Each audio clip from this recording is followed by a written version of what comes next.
Good evening, Vancouver. Welcome back to Canucks After Dark. It is Monday, January 13th, and the Canucks are kind of getting healthy at the moment. Filip Hronek is a game-time decision for tomorrow night's game.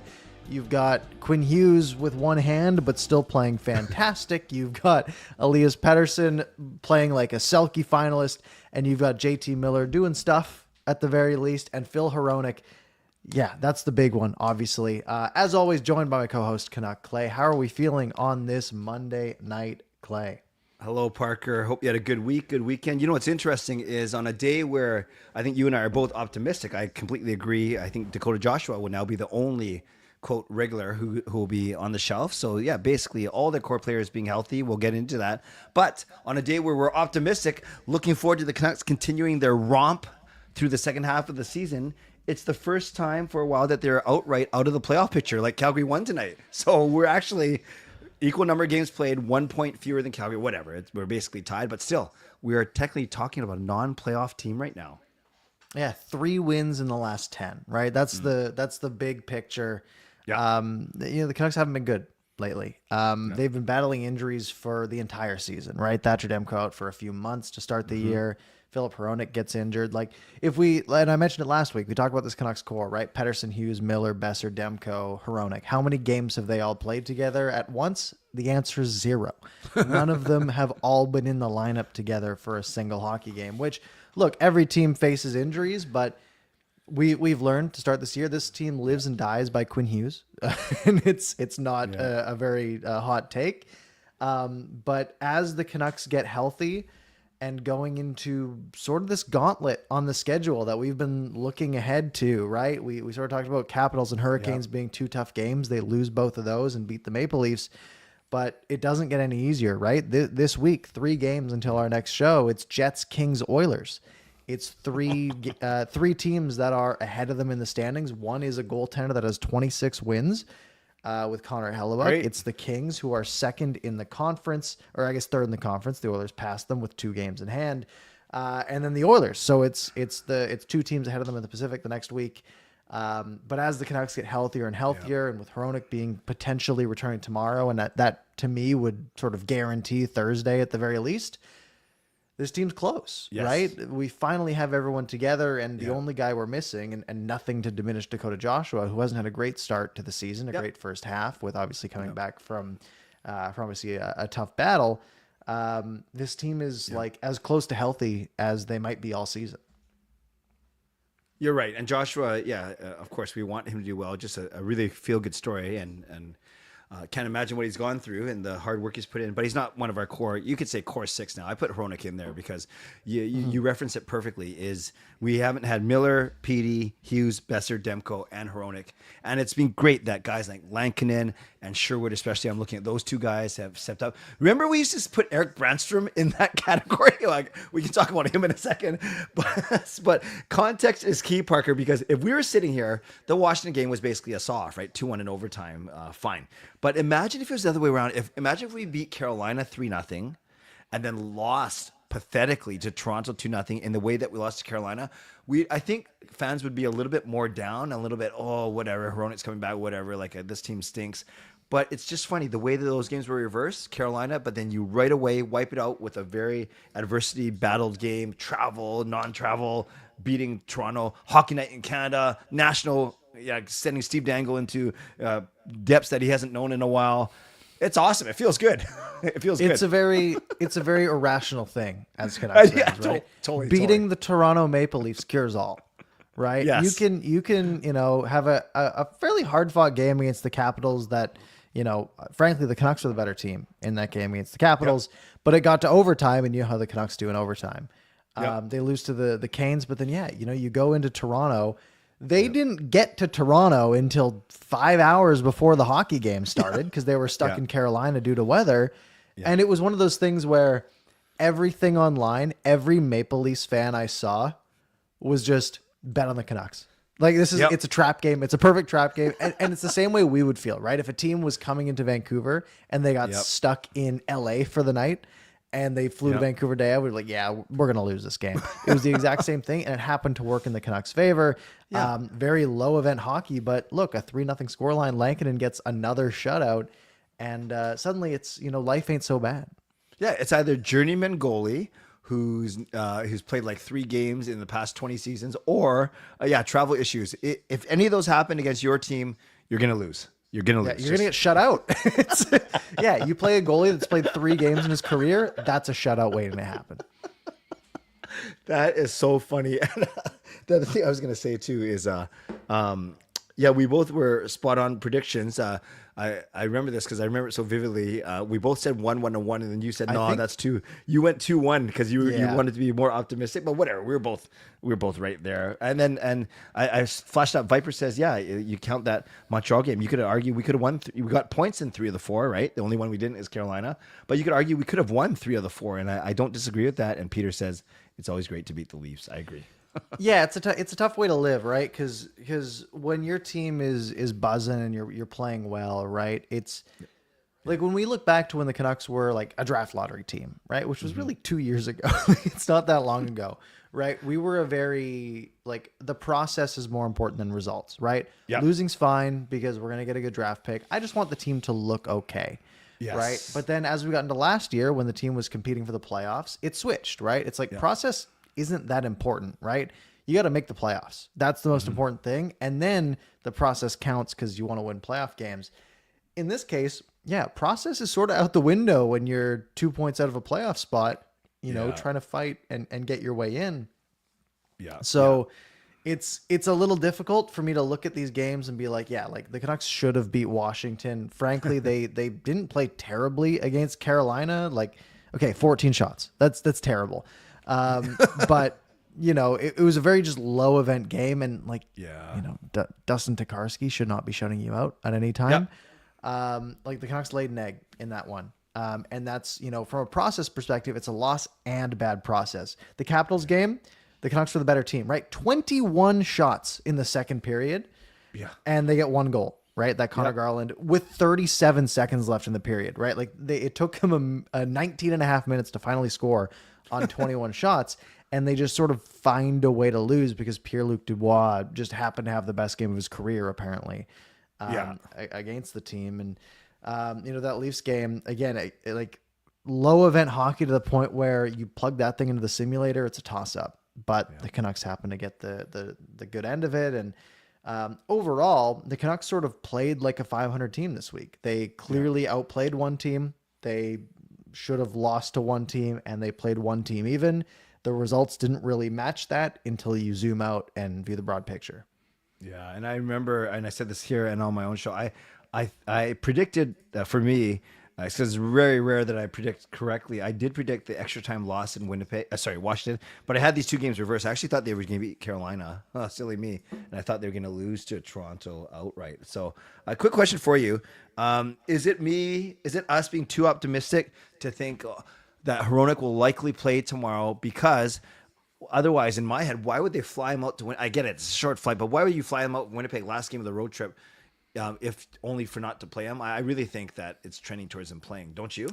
I think so too, right? Especially with everything leading up to it, right? They put him in Abbotsford for the conditioning stint. Yeah. And like a couple people were like, oh, is he going to play a game for the Abbotsford Canucks? And then like Alan Walsh freaks out and he's like, he's not playing. He's just there to practice. Like, okay, it's fine. Right. And then obviously they waived Branstrom yesterday to open up the roster spot, who clears, which is fantastic. And we'll get to that. But there's that open roster spot, right? And he's a game time decision, so he'll take part in morning skate because it's a 7:00 game in Winnipeg. He'll take part in morning skate, which I imagine. Yeah, I don't see any way that he goes to morning skate and then participates in warm up, and they're like, he's not yet ready, right? Yeah. Like everything points to Hronek being in the lineup tomorrow, which is going to be like he's not playing 24 minutes, right? I think we can. Agree on that, settle on that. But if he, I honestly, I think you leave Myers as the number 2 defenseman for this game. Let Hronek get his feet, play some minutes, and work his way back. Because, look, we've been talking for the last 2 months while Filip Hronek has been out about how bad this defense is. right? Yeah. And all the credit in the world to Tyler Myers, of all people, who has stepped up and been fine. Really, like he's like it's a role that he's not supposed to play in, and he's been serviceable, which is really all you can ask for, right? His job should be to play 18 and a half minutes a night and be solid, but he's had to step in, be the number 2 defenseman on this team, and he hasn't sunk the team, right? He's made some bad decisions in overtime, but Yeah, that's what I was going to say. Both Peter and Alfred are saying as long Hronek can come back, that's cool. And Tyler Myers can play on your top pairing as long as he doesn't play in OT. Because I think, look, the thing is that it's a funny thing to joke about, right? And it's true, but Hronek being back means Myers probably isn't on until the 4th OT shift.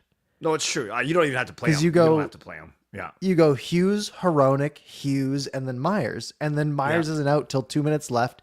And if you haven't scored in the first 3 minutes, then you're in trouble. But look, it's a big get back for the Canucks, right? And last year we weren't super high, I feel like, on Phil Hronek. Like, he was good as a Hughes partner. And we even talked about on the extension, right? I think I said, like, if you're going to extend him, the only person whose opinion matters is Quinn Hughes, right? If Quinn Hughes says, this is the guy I want as my partner, then you go extend him, you bring him back. But if Quinn Hughes says, I want someone else, you go get someone else. But with, losing Ian Cole to free agency, and I wasn't super bummed about that, and going out and getting guys like Forbort and Desharnais who have struggled at times, it really painted a picture of how big of a hole that number 1 right D spot is without a guy like Phil Hronek. So for tomorrow, are you suggesting that you go Hughes, Myers, Susie, Hronek, and then any combination of Forbort, Brisebois, Juleson, and Desharnais? Is that what you're saying? I think so. I mean, honestly, I wouldn't even hate. I wouldn't hate Hronek playing third pairing minutes just to get him acclimatized. Like, it's a tough matchup tomorrow, right? The Jets are one of the best teams in hockey right now. Connor Hellebuck, like, he's to pretty win good. This game, you have to allow like 2 goals or less, right? Like, you're not allowing 3 and getting away with it, because Hellebuck has just been unbelievable. So I wouldn't hate, going with Hughes, Myers, and then if you can put Susie on the left, Hronek on the right on your second pair, play them 20-ish minutes, get him back in the swing of things. And then you got Forbort and I guess Juleson as your third pair. I like Brisebois. Yeah, I like Brisebois. Brisebois to me is fine, but it gets a little tough, right? Because if you're keeping Forbort in, then you got 2 lefties on the third pair with Forbort and Brisebois, and obviously Juleson's a righty. I haven't been very high on Juleson this season, but we'll see what they want to do. You know what's interesting, Parker, is when I vlogged about the whole Erik Branstrom thing, and I love your take on it. I basically said there are 3 factors to me why Branstrom got put on waivers. Number 1, he's not a talk-it guy. He might be an Alvin guy, but maybe he's not a talk-it guy, i.e. talk-it wants trees who can play defense. And the defense has actually been good in the past few games. It's the offense. And you might say, well, shouldn't Branstrom be good at getting the puck out to the forwards? Yeah, but I think Talkett's concern about his defense was bigger than what he could bring on offense. So it was the Talkett thing. I actually said quietly that Brisebois, I think, is actually done being quite serviceable, and they want to give him a shot. And number 3 on my list, like the lowest rung, the lowest important factor was Hronek, because I actually didn't expect him, Parker, until next week, the January 20 week, when they were at home. I was actually quite surprised when I saw the tweet that he had joined the team. So I asked you, when you heard that Branstrom was placed on waivers, A, what was your first reaction? And B, where was Hronek's return in your mind? How much did that play a factor in it? Because I'll admit, to me, it was the third factor. I didn't even see it coming. I don't know why. I should have been smarter. It did feel like Hronek was farther away. Yeah. I think is fair. I saw him getting waived, and I didn't really get it, because it's like, he's your 7D man. I don't see why you'd send him down at the moment. Sure. But with Hronek coming back, it makes a lot of sense, right? Because I don't think Branstrom really fits a 7D role. Right. I think he's a good number 4 defenseman, or a top pairing NHL or AHL defenseman, I should say. Right. I don't think he doesn't play the style that you'd want your third pair to play, right? Right. He can move the puck. He's dynamic, but he struggles defensively. And that's, and like you said, he doesn't seem to be a Rick Tocchet guy, right? And that's unfortunate because, look, the first 2 or 3 weeks with Erik Branstrom, we were looking at this being like, how did we get this guy as part of a cap dump, right? I called him couldn't use steal height. he's been. Couldn't use light. Oh, that was so bad. And frankly, offensively, he's very good, but defensively, he's struggled since. Yeah. And I think it's, once you get to the point where, Hronek's back in the lineup and technically this defense group is now fully healthy, right? Yes, with that's Hronek correct. back. You're up to Hughes, Hronek, Susie, Myers in theory once everyone's healthy. And then your third pair, which is Forbort Desharnais or Brisebois or Juleson, but like I don't see where Branstrom fits with this group being fully healthy. Without a guy like Hronek, I see where Branstrom fits in, but without like he's in such a weird spot, right? Where he's offensively gifted but struggles defensively. Yep. To the point where you're not going to want to play him on defense 21 minutes a night, so you can't really have him anywhere other than your third pair. Yeah, you make a great point, Parker, about he could be a number 7, but I guess in Rick Tocchet's eyes, he's a number 9, right? Because with Hronek back, we just talked about the 4 guys on the left, the 4 guys on the right, and the bottom 4 being Forbort, Desharnais, Juleson, and Brisebois now, who's still with the team.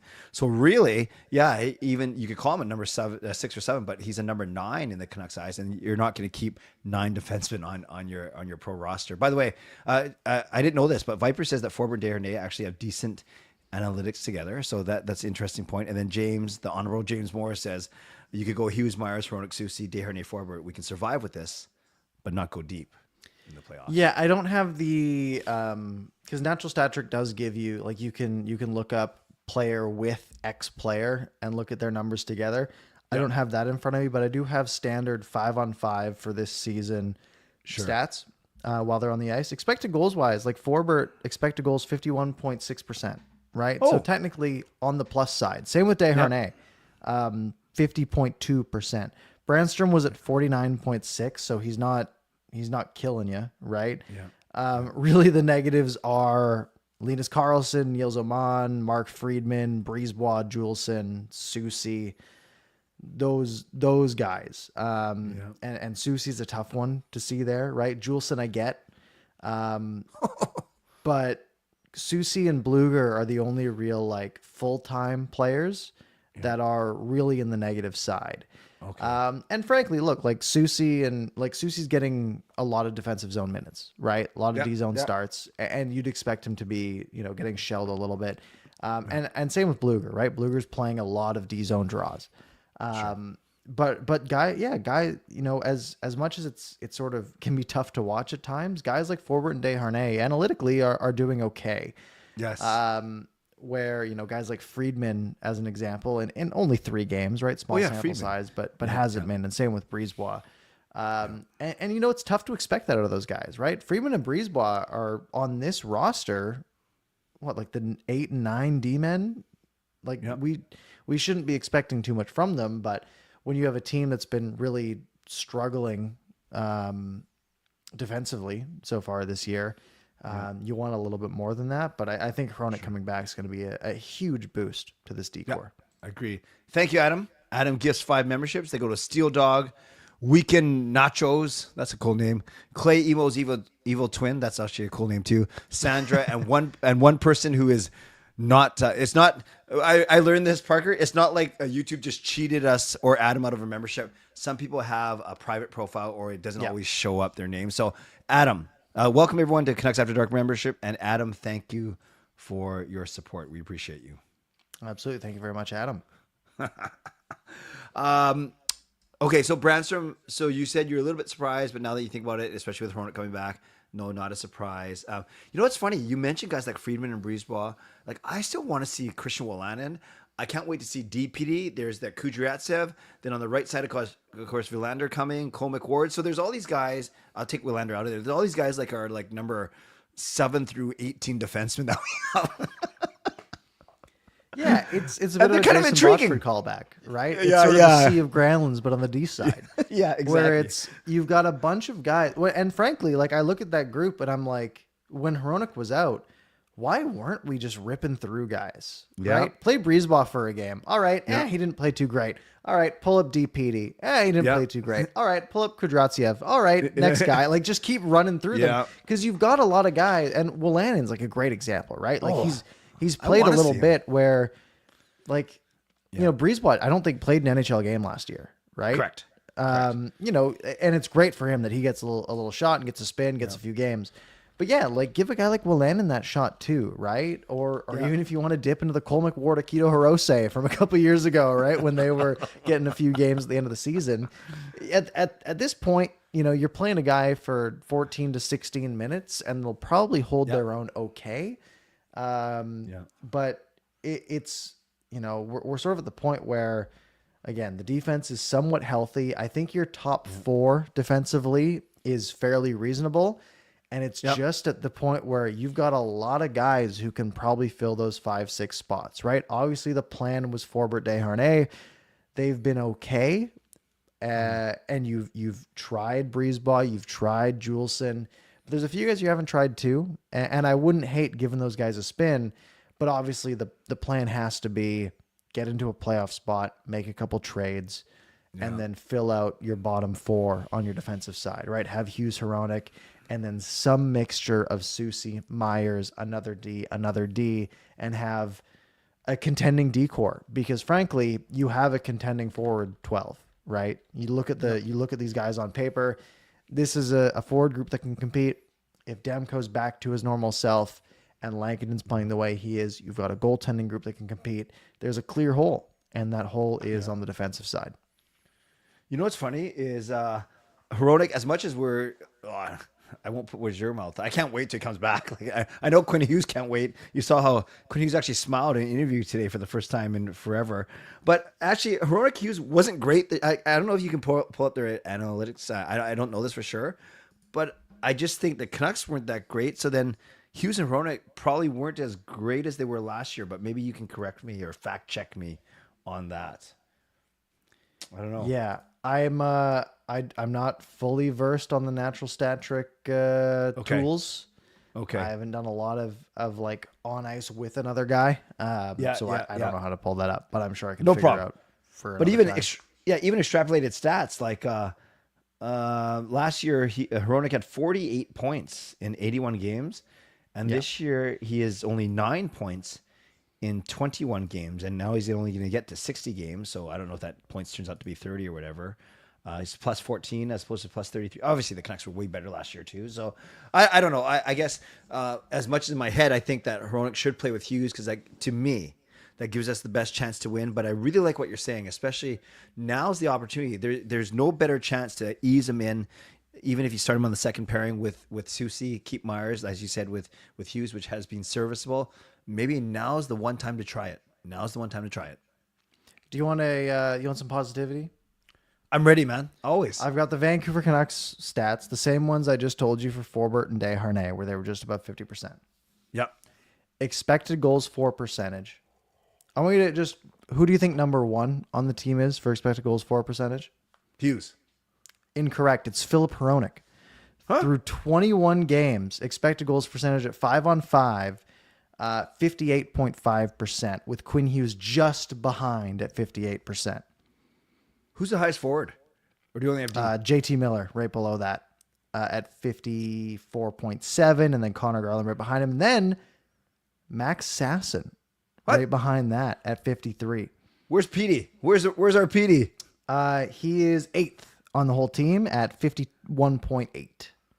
What? So half our team is still over 50%? I guess that makes sense. We're a 500 team. It's pretty much. Out of the 29 players, we've got 13 above 50. So it's about 50-50. Yeah. Okay. Fair enough. Okay. So what you're telling me is Filip Hronek analytically at least 5-on-5. Expected goals has the biggest share among the team at 58.5%. That's pretty good. Yeah, the numbers are good, right? Like you look, if I'm just looking at Phil Hronek's line again, just sticking to 5-on-5 because that's the most fair comparison. Shot attempts 417 to 313 while he's on the ice. Mm-hmm. Quinn Hughes numbers are dumb. 834 to 592. Goals for, goals against. Quinn Hughes 42 to 24, very good. Filip Hronek, well, he's on the ice. The Canucks have scored 25 times and allowed 11. Wow. And again, him and Hughes play most of their time together, right? Yeah. Scoring chances 194 to 126 with Hronek on the ice. High danger chances 81-51. High danger goals 10 to 5. And obviously most of their starts from the offensive zone, 61 offensive zone starts, 51 D zone starts with 95 in the neutral zone. So fairly even. But yeah, like Hronek analytically has been one of the Canucks' best players this year. And it sucks that we've only had him for half the games, right? 21 out of are we at 42 at the moment? So exactly half the games that Hronek's been tracked for. So look, getting him back is a huge addition. Right. No, that's true. That's fair. Actually, I just made that they weren't that good together. I made that up because I'm looking at in the last 4 games that Hronek played before he got injured. Now, granted, this was back in November when the Canucks were better. He had points in 3 of 4 games. He was a +6, and I'm just doing quick math here. So okay, and yeah, he was a minute beast too. Look at his last 8 games: 27, 23, 25, 25, 27, 22, 26, and then he got hurt at the very end of that Pittsburgh game. So okay. I'm sold. I just sold myself. I'm very excited for his return. Well, I was already, but yes. It just matters who he's going to play with. So if we were to bet, not that we are, but if we were to bet, I'm betting he's playing tomorrow. You? I think so. I think, you didn't really need to waive Branstrom ahead of time. Unless the Canucks just thought, hey, if we waive him now, we know he's not going to get claimed, but we don't know what happens in the next day or two with injuries, etc. Yeah. So I don't hate that approach. Yeah. The fact that Branstrom didn't get claimed is important, right? If he got claimed, I would have been frustrated, because I would have thought, well, why couldn't you send Brisebois down? Why couldn't you send Juleson down, et cetera, et cetera, et cetera? Right. But he cleared, so everything's okay. I feel like Hronek plays tomorrow. I think based on his injury and based on like the long timeline to return, like I feel like with an 8-week timeline, what's 2 days? Like it's kind of a weird way for me to think, but like, like you're not good for the game tomorrow, but you're good for Thursday. It seems kind of weird. Yeah. And to your point, right? Why fly him to Winnipeg, right? Instead of just like, hey, you've got a home game on Thursday against LA. You've got 3 home games in a row. It makes sense to just keep him around. And then, you go to Edmonton for a night and then you come back home for another game. Yeah. Why bother flying him out to Winnipeg if you don't think he's ready to play? But if you had him working out with the Abbotsford team all week, I think you have some good intel on whether he's ready to go or not. And to me, it feels like it was because it was his leg, right? If I'm No, shoulder. Shoulder? Okay. Yeah. But even then, right? Like it's like you miss 8 weeks. After what, like 4 practices, you're good to go. That seems crazy to me. I guess he must have been skating during that time, right? If it is a shoulder. But like it seems tough. But if they think he's ready to go, I'm happy with him being back in. Yep. Also happy with Adam. Another 5 memberships. You guys' names are very creative. Adequately Caffeinated, Billy C, Prugel, Curtis Fleming, and Tyler. Thank you very much, Adam. That makes 10 memberships from Adam in one show. We appreciate you. Thank you very much. Yeah, I was not surprised. Oh, yeah, I know what I was going to say, Parker. A couple people asked me on my show last night, well, how come the Canucks didn't trade him? No, you always try and trade a guy before you put him on waivers. But the fact that no one picked him on waivers for free tells you that no one was going to give up an asset for him, right? That's the whole point, is you try and trade a guy and then you put him on waivers. The thing is, like, if they were trying to trade Branstrom, which I don't know if necessarily they were, right? They might have just thought, hey, we're just going to waive him because we don't think anyone's going to claim him and we might want to call him up later, right? And if that's your strategy, then trading him doesn't make sense. However, if you are wanting to trade a guy like that, his value goes up by clearing waivers, right? Yeah. Because you can trade him to a team that now has the flexibility to leave him in the AHL or bring him up if they want to. Good points. I don't think Brandstrom's on the trade block really, because I don't think this Canucks defense is deep enough where he can be traded, right? If something were to happen to a Hughes or a Hronek during the playoff push, you want a guy like Branstrom available, right? A guy who, you might not want playing top pairing minutes, but you want him to fill that role of a puck moving defenseman that frankly you have 2 guys who can fill. So at that point, a guy like Branstrom makes sense to keep around. Yeah. By the way, I stand corrected. You were correct. He had surgery on his lower body, but they also they made the unprecedented comments or in the actual same tweet, they in the announcement they said, and he's gonna rest his shoulder. Like, it was so The old weird. double injury. Yeah, where it was like, hey, he would have been fine, but while he gets this fixed, he might as well fix this too. Exactly. So you got to wonder, like, what was he playing with in the first place? Yeah, it's the thing is like I can't imagine any sort of lower body injury. Like I don't know how you get back into NHL shape after like a week of practice. Same thing with Dakota Joshua, right? Like when he's coming back from, a lower body surgery, really. I don't imagine how you're skating at full speed and getting to NHL speed, but it's these guys are a different level. Yeah, but you're right. I bet you the shoulder injury was a re-aggravation where they knew it was going to be 6 to 8 weeks. They said, well, since you're going to be out with that anyways, we're going to fix this, whatever it was, like hangnail. And I'm just kidding, but who knows? So I think you're right. The lower body thing must have been more minor, but required surgery, whereas the upper body shoulder probably was more major, but didn't require surgery. See what I mean? Like that's the only explanation, right? Yeah. You have two injuries you can play through that would take you 8 weeks to recover from. But at this point, do we want you playing through that all year, or do we want you just fix both in the 8 weeks? It just takes 8 weeks instead of 16. Get it out of the way. Yep. Very, very good. Okay, so we go into look. We're getting so much better, Parker. We didn't have to recap the 3 games. We're well past the 30-minute mark. That was impressive. It's crazy. Normally we'd be right here finishing up the third one. Look, we can touch on them quickly, right? Like that Capitals game, the Canucks were the better team. Couldn't find a way to score. Pierre-Luc Dubois was, being a problem, going after Quinn Hughes all night. Yeah, he's a jerk. And got the last laugh, right? He scores late in the first. Canucks score late in the second with that Garland goal. And Pierre-Luc Dubois scores late in overtime. We're hoping we get to a shootout where this team somehow figures out how to win games when they can't do it in overtime. Yep. But they lose that one. That Carolina game, it sucked. So I'm sitting there at home watching this Carolina game. And I'm getting frustrated. I'm like, what are they, like 14 shots by the end of the game, but I'm watching, it's like 12 shots in late in the third. And I'm just frustrated. And I get the comment from my significant other. And she's like, well, do you want to just like turn it off and watch something else? I'm like, no, I got to watch till the end because maybe they score and then they pull the goalie and they score again and they find a way to win. Of course, that didn't happen. Yeah. So that game, like, I don't think we need to recap much. Did anything interesting happen in that Carolina game? No, because the Washington game was the one where they had the brouhaha with everyone in the penalty box. And then, or not everyone, that's the Calgary game, but this one, there's still a lot of guys too. And then, the Carolina game, there's nothing of note. There's nothing. Yeah. The one thing I do want to mention on the Capitals game, I feel like we had a couple power plays that were useless. Yeah. Especially that first, mess where the Canucks had a 4-minute power play and got, I think, one shot, and it was like they technically had a shot from the outside. That Carolina game, just a disaster on all fronts. Yeah. Where they got thoroughly outplayed, and then that Maple Leafs game, which frankly I watched all of, but I was at a bar for a birthday, so it was just sort of on the TV, and I was paying more attention to the TV than the people I was with. But I didn't have sound because the Steelers game was on. Of course. I will say this, Parker. It's always great to beat Toronto, and we've kind of indicated that, and everyone has agreed with us in the chat.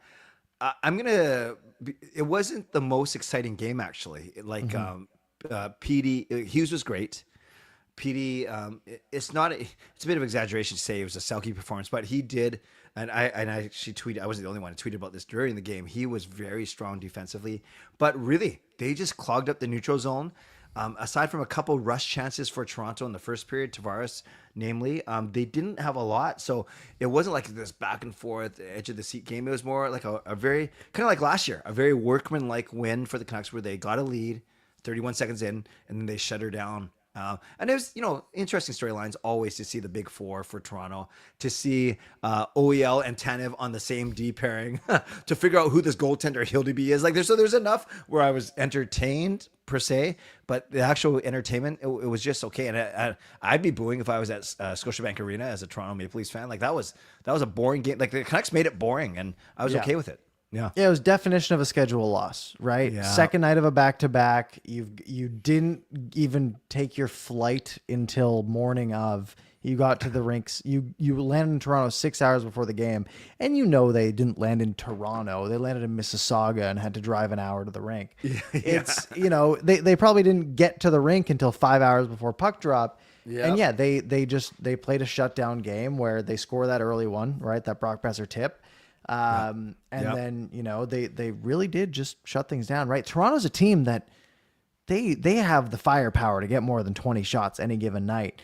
But, this is one of those games where like the Canucks showed some resilience, right? 4 straight losses in a row. They get 2 points over the last 4 games. And you're looking at this game against Toronto and everything's going wrong leading up to it. Yeah. There's no way they put up any sort of performance. But Kevin Lankinen's unreal. The defense shows up. They play decently. Like you said, Elias Pettersson played, you said, maybe not a Selke level performance, but, you saw the quote after where the guys on the bench were chanting Selke every play he made. And he said it's the first time this season that's happened when he's a guy who's had Selke votes in the past. Yes. Like Elias Pettersson was Elias Pettersson during this game. And even the last couple of games, right? Even going back to that Washington game, he was making some moves. He was making some plays. And even when they weren't working, he was playing well defensively. We saw a couple bursts of speed even, which we haven't seen all year because of that, theoretically, that knee injury, where it was a little glimpse of like, hey, if this team can figure it out, there's like, sure, this team's technically out of a playoff spot right now, as you mentioned. But we saw them last year. We saw them take the Oilers to Game 7. We saw this team, overachieve every expectation last year. We saw this team go 26-0-0 when leading after 2 last year. And there haven't been huge changes, but there's been a lot of hurt. If this team can just figure it out by like the 70 game mark and sneak in, technically this team has a shot and as decent of a shot as anybody. But they just need to get healthy and figure it out. And that's why this coming week to me becomes very important, right? You have 3 games where the team's healthy, right? Dakota Joshua's out. That's a big piece. That's a big piece on your third line. Yeah. But every team's missing a third liner at some point in the season. Yeah. This is your chance to show like, hey, we're playing the Jets, the Kings, and the Oilers, 3 teams above us in the standings. If the Canucks can pull 2 of those, they can potentially look like a decent team. Yeah. Hold that thought because I want to talk to you about the second half outlook. One other thing about Elias Pettersson, we're talking about, it was hard to find positives in the Carolina game. I'm not sure you remember this. He actually drew back-to-back penalties on Jalen Chatfield it was kind of funny in the third period. Same penalty. Just with this hustle on Chatfield, maybe not the strongest call ever, but he did impede on both times. You're right. The power play stunk because that's the one opportunity to get back in the game. So you kind of knew the writing was on the wall. It's not going to be their night when they did absolutely nothing, a nothing burger with those 2. So, but at least that was another positive. Okay. So you just mentioned it. We got this big week of Jets, Kings, Oilers, 3 teams 2 of them that we're chasing because they're in our division. I agree with you in that despite everything that the Canucks have went through, and we talked about this last week, Miller leave of absence, injuries all to Miller, Besser, PD, Demko, Hughes all at different times, Dakota Joshua coming back, personal leaves of absences, and all these things. So for sure, I get it. Yet we're still on a wild card bubble. I look at the standings right now, and obviously Calgary is going to be the immediate team that we're going to be racing with, at least for now. We are only 5 points behind Colorado with 2 games in hand, so you don't guarantee those wins, but you can count them as wins when you're projecting. I think Vegas and Edmonton's too far. So my question to you is, do you think the Canucks have a chance of catching the Kings? They're 5 points behind, and the Kings have the game in hand. So is it fool's play to try and get that third place finish, only to avoid Vegas or Winnipeg in round 1, but you might get the Oilers there. Lucky you. Like, what are we trying to do here? Yeah. The thing is, look, there's still half the season to go, right? There is. If this team is theoretically healthy, they can chase some teams down. We know the Kings the Canucks are going to have a 5-game winning streak or a 4-game winning streak at some point, most likely. The Kings and Oilers will have a 4-game losing streak at some point, like every team does. right? It's just when you time it and if it's enough to pull back, right? And the Canucks are in the middle of that skid, right? 4 losses in a row. You know, if they win a couple of those, they're at 51 points and it's a little bit closer. Right. Where, you know, the thing is, like, I look at this list and it's like, I don't really want to play any of these guys. You finish 4th in the West. Okay, let's say you get second wild card. Great. You're playing the Jets or Vegas. Or you get first wild card. You're playing Jets or Vegas. Yeah. On the road for those 7 games. That sucks. Yep.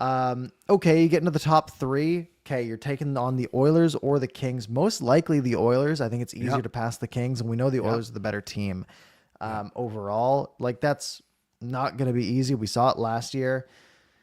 But again, we know this team can compete with anybody. You put them in a 7-game series with any of these teams, and they got a chance. How about this, Parker? How about this? I think our best, I know this is silly because we still have 40 games to go. I get it. But how about this? Our best path is if we come in second wild card or first wild card and Minnesota wins the Central. What do you think? At that too. I don't see any way Minnesota wins the Central. And They're you only look at it, they're 3 points back. Yeah. But, like, Connor Hellebuck's playing like the best goaltender in the world right now. Kaprizov is hurt. Yeah. Doesn't help. And the Wild are 27, 13, and 4 with a plus 10 goal differential. How bad. on earth are they pulling that out? Are they just getting blown out every loss and then winning every game by 1? Because That's a great point. That's absurd. You know, like the Stars are on a heater right now, right? They're 3 points back of the Wild, 2 games in hand, and they've won 8 of their last 10. The Avs have won 7 of the last 10. Right? Like, the Central's still up for grabs, right? All those teams have whatever it is, 38 games left, 39 games left. That, like, any of those teams could win the Central. Just like I think, there's a few teams that could win the Pacific. I think the Canucks are sort of out of the mix with how bad their start was. But they're still on pace for like 95 points, and with the team healthy, I think they get to 100, hopefully. Yes. But I don't see Vegas giving up much ground. I don't see the Oilers giving up much ground. I see the Flames falling. I see the Kings being fine. Like, honestly, I look at this and I think the Canucks' best shot is to find a way into that third in the Pacific spot. And guess who the Eastern Conference equivalent of Minnesota? You gave us that funny stat of plus 10. Toronto Maple Leafs. They're 27, 15, and 12. So outright 10 games, more wins than losses, and they're only plus 11. Yeah, and even the Panthers. Yeah. Panthers are 25, 16, and 3. They have a plus 10, right? You look at the Lightning, plus 38, and they're they're 7 points behind Toronto. Yeah. It's so strange. It's weirdly even this year, right? I remember the last couple of years, the East was super clear cut, right? Very early on, it was like, these are the 4 from each division. Yeah. But like the Sens are 2 points behind the Bruins with 3 games in hand, right? How sweet would that be to see? You've got the Columbus Blue Jackets in a playoff spot right now. Everyone had them as a lottery team. There's a lot of weird stuff going on in the East where Detroit really has won anything 7 can in a row to creep back too. Yeah. So right now there are 8 teams within 4 points of the wild card. That's crazy. Yeah, it's super interesting, right? The West, I think, is way less interesting, right? There's really 9 teams competing for 8 spots. Yep. Right. Yep. And really, if you think about it, there's 2 teams competing for 1 spot. It's the Flames and Canucks. Know the other 7 that are making it, right? Yeah. The Avalanche have 9 points on the Blues and Utah. Yeah. The Flames have 8 points on the Ducks. We have 7 points on the Ducks. They're not catching up. There's 9 teams fighting for 8, and on which is what the East has been for the last couple of years. That's a great point. So really, the Canucks just going to beat one of these teams, and it's probably going to be Calgary. Knowing how these rosters are built, both of these teams have a negative goal differential, which isn't great. The Flames have won half of their games. The Canucks haven't, but the Canucks just, if they're fully healthy and they can find a way to win overtime games and just, steal a couple, I'm not too concerned on the standings front. Isn't it funny how at the start of the year, if someone told me that at the halfway mark, we'd be battling for a wild card spot, okay, then I could say then obviously a little bit less than we expected. But with Calgary, Oh, I really thought that Calgary would be at the bottom of the division with the San Jose's and the Anaheims of the world. I really did. I really did. Yeah, I mean, you look at who their best They're players annoying. were last year, right? Yeah. Igor Sharangovich, right, who hasn't been great this year, frankly. And like, yeah, Huberdeau is a year older, right? Monahan's a year, or is Monahan even there anymore? I don't know. But No, all he's their guys, all their guys are a year older, and I can't name half of them.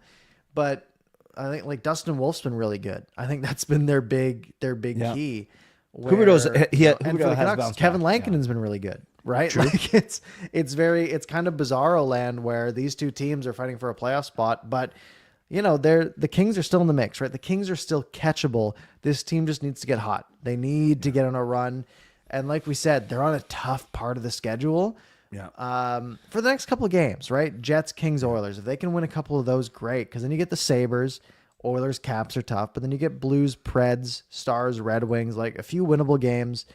They just, in theory, and well, the Canucks seem to win games against the good teams, right? Which seems to have been forever.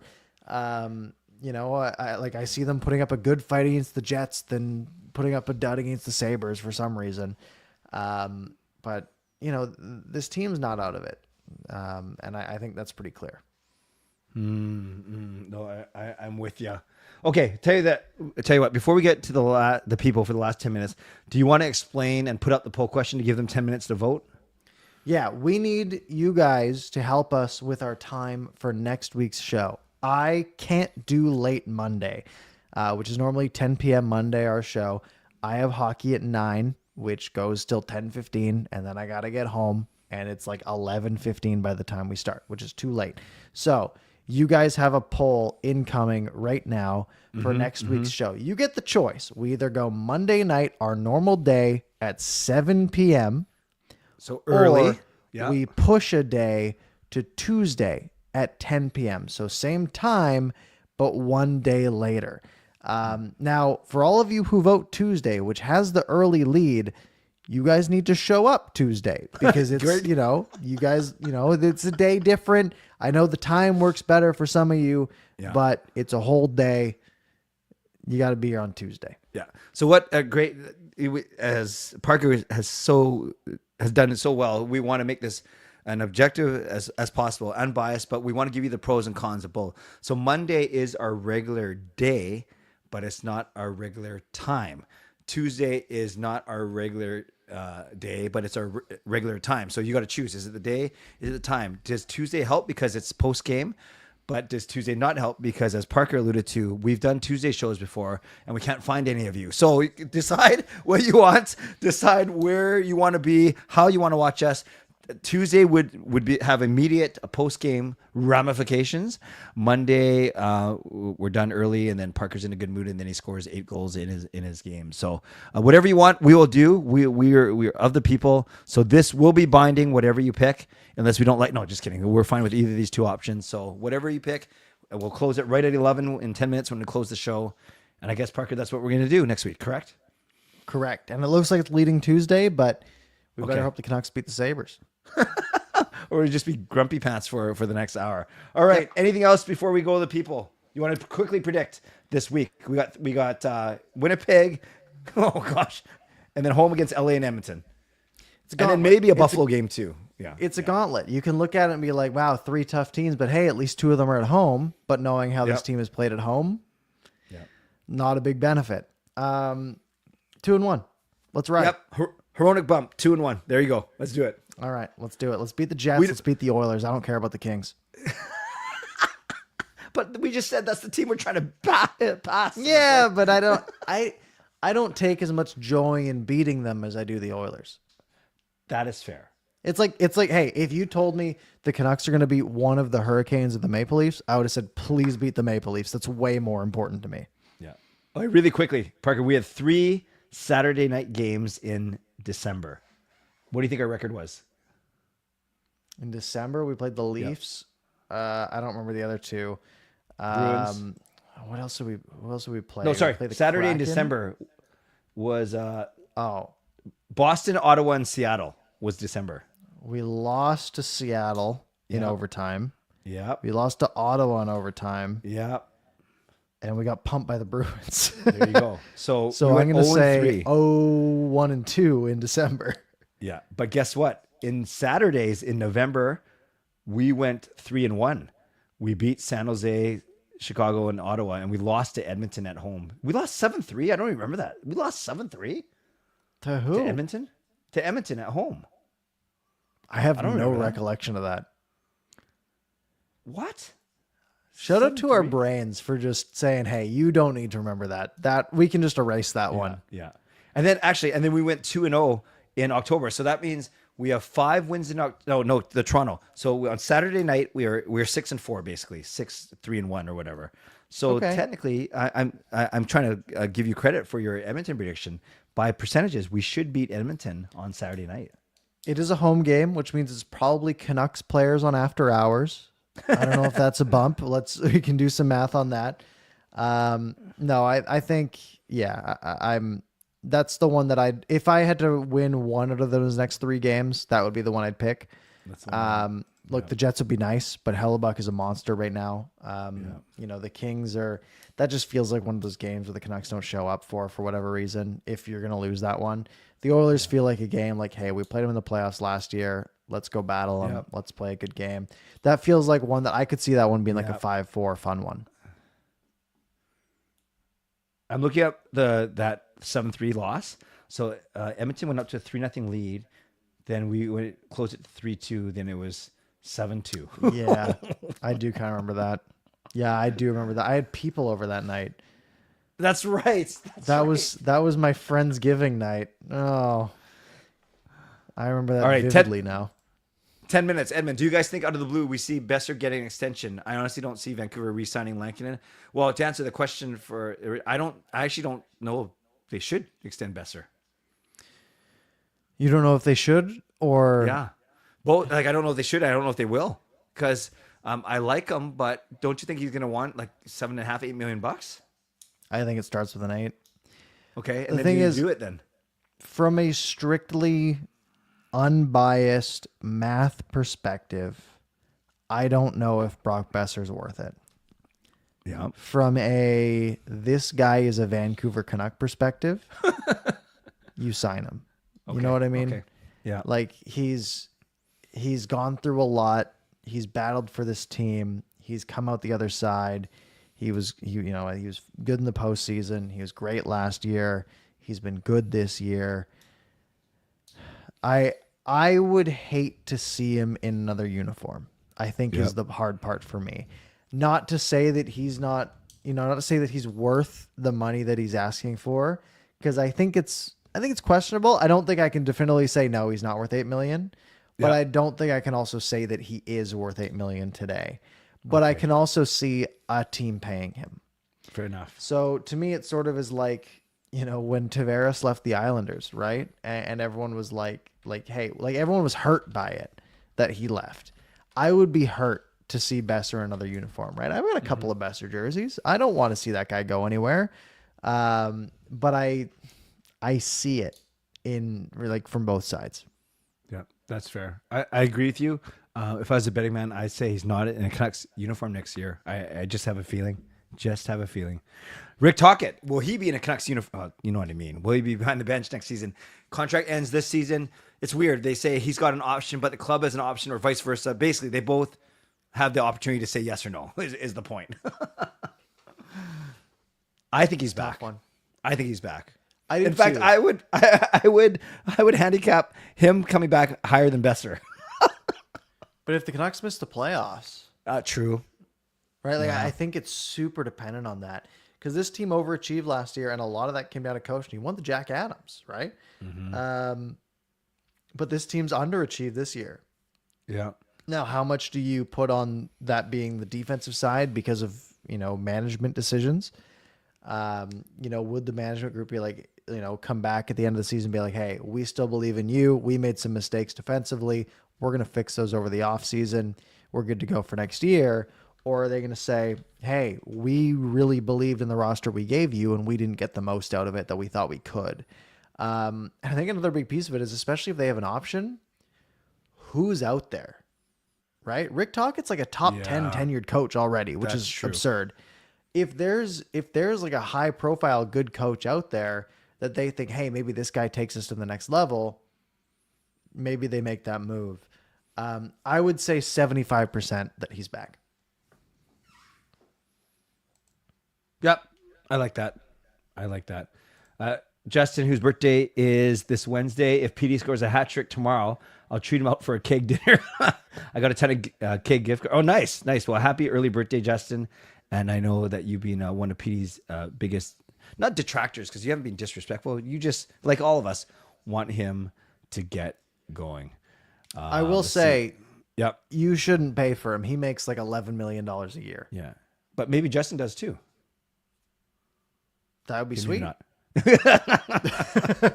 I'm going to say I think Pettersson probably is the higher earner because not many people make almost $12 million a year US. Yeah, that's fair. That's fair. But let him buy you a steak. There you go. Zhao says, how much babysitting do you think Taka has had to do behind closed doors? Great question. Interesting question. I don't know how involved Taka would be, to be honest. Yeah. I think that's, something Hughes would deal with more, but also it's like, you guys are adults, deal with it. Have you been up to speed on the whole Marchand Pasternak thing? I was, I saw that. Where they had like a similar thing, and then Marchand posted on Instagram today pictures of him in Pasternak's wedding, and they were like, it was something about like lions don't concern themselves with the bleatings of sheep or whatever. And funny. Did you see Derek Forbert commented on it? And he said, me and @Jake DeBrusque are feuding now. That's good. So good. The Canucks are taking it in stride at the very least. I think it's a little overblown. I'm at the point now where if both of them play well, it's just not a problem, where I'm hoping that's what we come to. Yeah. I like this one from RP. Do you think Sherwood gets over 20 goals by the end of the season? He's at 13 right now. So by math, he should if he's healthy, right? I think that's honestly, if I had to place an over-under, I think I'd place it at 20. I think that's a really good spot to place it. He had a hot start. Obviously, great goal against Toronto. Like he's got a shot, man. He's got a really good shot. He just doesn't really get the ice time to take a lot of shots, and obviously he's sort of hit first, ask questions later. If I had to put my money on something, I'd probably put it at 21, and so I think he gets there. You know what I noticed, Parker? I like Sherwood. Again, the half Japanese thing. Yes, he loves to shoot. He's got a great shot. I also noticed he doesn't pass a lot. And it's fine. Like on a 2-on-1, of course, if Susie's the other guy, you're not going to pass. But even I noticed a lot of times he loves to get that wrist shot off from that right side and doesn't always look to see what other options are, which isn't bad because I think we need more guys that will actually have a shoot first mentality, as you mentioned. So I'll agree. I'll say 21 or 22. So I do think he goes over 20. Especially if he keeps playing with Hughes, and Hughes just walks the line and feeds him alone in the high slot. And it sauces it right and flat. It was so good. It's got to be so easy. Yeah. Hoglander, a Canuck next year. Yeah. Me too. I say yes. I think so. I say yes. What? Viper says the radar gun on his wrist shot said 92. That's pretty strong. It's a heck of a shot. It's a heck of a shot. It's not crazy. I like wrist shots. I think probably are around there in the NHL. Okay. Slap shots in stride are going to be around 100, 102 maybe. We're standing still. It's going to be around probably 98 we've seen, but sure. Yeah. Let's end with this. Hughes for the Norris. Makar has 2 more points. Rowinski has 1 more point. Now that's about points. Hughes is there, but he's played in 5 or 6 fewer games. This isn't MVP. Like of those 3 guys, he'd be the MVP because he's so valuable to the Canucks. But does he win the Norris for a second straight year as the best defenseman in the league? The narrative is in Quinn Hughes' favor right now. Yeah. Especially online. You got guys like Jay Fresh tweeting out the analytics where it's that. Remember we talked a few weeks ago about like Makar with McKinnon compared to Makar without McKinnon. There's a similar stat with Hughes with Pettersson and Miller, Hughes without Pettersson and Miller, anyone else without Pettersson and Miller. And it's really bad without Pettersson and Miller, except when Quinn Hughes is on the ice and they're still above 50% in every metric. Right. Where he's without Quinn Hughes, this team is so far out of a wild card spot right now, right? Where if this team squeaks in, I think there's genuine heart conversation around him. as long as this exact play gets maintained throughout the season, right? Right. The thing is, all these awards are going to have a recency bias when you get to the end of the year, right? Like the last 20 games matter more than the first 20, just from an overall, because that's when the awards guys are watching and that's when they're focused on it. Where if this team is doing similar in April or March and April, and Quinn Hughes is doing the same thing and he gets 100 points or whatever, I think he wins the Norris pretty handily. Yeah. And I think there's I don't think he wins the Hart because it's not a defenseman's award to win. Yeah. But I think there's a lot of genuine conversations about it. Yeah. And I think certainly having an outstanding performance, being the best player on the ice on a Hockey Night in Canada game in Toronto, I think that certainly doesn't hurt his chances. He's got the it factor, right? You like when it's one of those things where like you look at the stat sheet and you're like, yeah, but like, do I see him as a Norris winner? You watch him play and you're like, yeah, he controls the game when he's on the ice. Mm-hmm. And you see it when he's out, when he's back in, it's a huge difference. Voter fatigue, even after 1 year, is a real thing, right? You sort of have to, it's not like the UFC or boxing where like you have the championship. To take the championship, you have to beat the guy. It's sort of the opposite, right? Where if you have the Norris, you have to really earn it to win it back-to-back years. Same with any award, right? That's why like McDavid doesn't win the Hart every year, because you're not going to give it to the same guy every year, because guys like McKinnon, guys like Kucherov deserve a shot at it. Where I think that's a battle that Hughes has, but there's no reason why he doesn't deserve to be top 2 in that conversation. I'm with you. Yeah, it's funny. A lot of the arguments that we'd use for Hart, so valuable to his team, you could use for Norris. So I agree with you that just in terms of just overall context, I think Hughes I think he's the favorite to win the Norris. I really do. And I think he'll be, I don't know if he's a top 3, but he'll be top 6, 7 voting for the Hart as well. Yeah. Yeah. And I will say, I'm just going to look at like odds right now. Makar is the favorite by actually, so Makar's plus 115, Hughes is plus 185. So Makar's just over 2-1 or 1-1 ish. And then Hughes is almost 2-1. So Makar has the slight edge right now, but I think if this season continues the way it has, I think Hughes closes that gap. And Japan Force says, if you think Hughes is going to win the Hart, it's 10,000 to 1 on FanDuel. Thank him later. Thanks, Japan Force. That seems crazy to me. 10,000 to 1? That may be worth it. Well, yeah, all 10,000 to 1 would be 100 to 1 odds. I might. I haven't been betting in years, but that might be one I get a little involved with. If we win, Japan, we're taking you out for dinner. All right, let's close off the poll and close off the show. What do we got? All right, we've got a decision made on Tuesday, 10 p.m., right. 70 to 30%. So There our it next is. show will be next Tuesday, January 21st. Yep. At 10 p.m. So make sure you're subscribed. Make sure you have the notification bell hit, all that stuff. Folks, if you enjoyed the show tonight, make sure you hit like, hit subscribe. If you missed any part, you can rewind here on YouTube. You can subscribe to the podcast, wherever you get your podcasts, Apple, Google, Spotify, etc. Just type in Canucks After Dark. You'll find it. Like we said, next Tuesday, 10 p.m. Clay, any parting words this Monday? Well, Parker, we enter into the second half of the season with a big 3-0 win over Toronto. Hopefully they can keep it up. And I think as interesting as this season has been up until now, I think it's still going to be just as intriguing with less drama. So I'm looking forward to the second half of the season. And if you're not sick of Canucks talk, I got my own show in 10 minutes from now. But Parker does all the heavy lifting here. So then I just kind of sit here on my show and repeat what we just talked about. So if you want to come for more of that, please join me. Otherwise, Parker, you got to remind me, it's Tuesday next week and not Monday. Tuesday. 10 p.m. Set your alarms, set your notifications, whatever it has to be. Like Clay said, you got more Canucks content if you go to Canuck Clay on YouTube in about 10 minutes.